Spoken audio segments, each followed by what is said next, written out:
Hey everybody, this is Scott. I am making this video for my thread on Mylarch Scale about the spring switch. I thought I would make a short video about how this works. This idea for the spring switch has been around for a million years. Not sure who first invented it. Wouldn't be surprised if it's 100 years old or more. But anyway, it's a method to flip the points on a switch so that a train can go around a reverse loop and then return. And then when the train comes back, it flips the point the other way. So the idea here is this little wire spring. I happen to make this one out of a piece of safety pin. You don't have to use a safety pin. You can use a piece of straight wire. It's been done that way successfully as well. I tried it with the safety pin just because that's how I read it. And I don't know if it gives a little more spring or not. So what's happening here, there's two holes that are drilled. These holes, larger holes, were already here. This is an LGB turnout. I drilled smaller holes to fit the wire.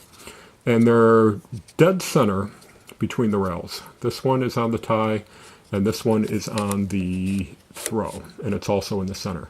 So what happens is, when the points are at one side, the spring is actually springing outward.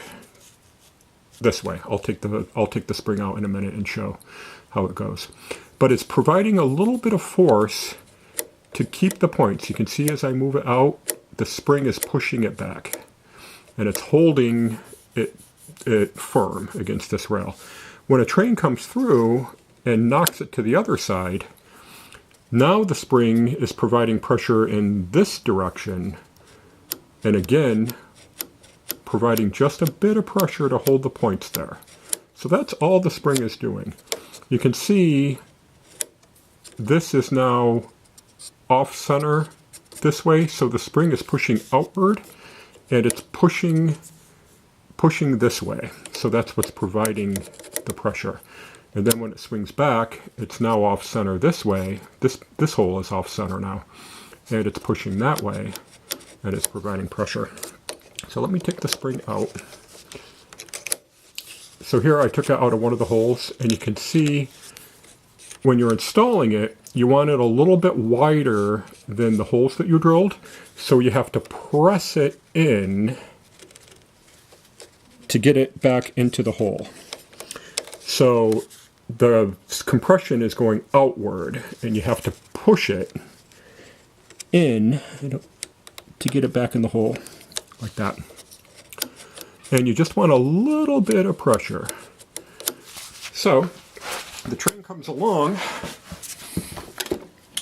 and the train goes straight, and it goes around and around. I didn't lay a full loop, but it does a loop around, and it comes back on this track. And as it comes back, it flips it over. Train continues on. It goes around another reverse loop. It comes back. And when it comes back, the points are now set this way. Train goes that way this time. So it reverses direction, loops back around, comes back here, flips the points again. So each time it comes around, it's going to go in the opposite direction. So hopefully that explains how the little spring works. It's pretty simple. I decided not to use the spring in my case. I'll put a video in this thread explaining why. But mainly for me, it's because of steam locomotives. This is a Bachmann Spectrum Mogul, and it has a little bit of downward pressure provided by a little spring. This is a Bachmann Big Hauler that I converted to a 260, and this has no downward pressure at all. It's just really loose. I could add weight to it, but I don't know if that would help much.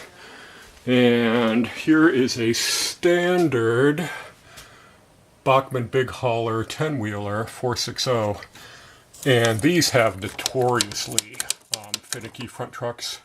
There's a spring there that gives a little bit of downward pressure, but those trucks derail on anything less than perfect track work. If you had diesels as I said in the other video, oops, kicking stuff over.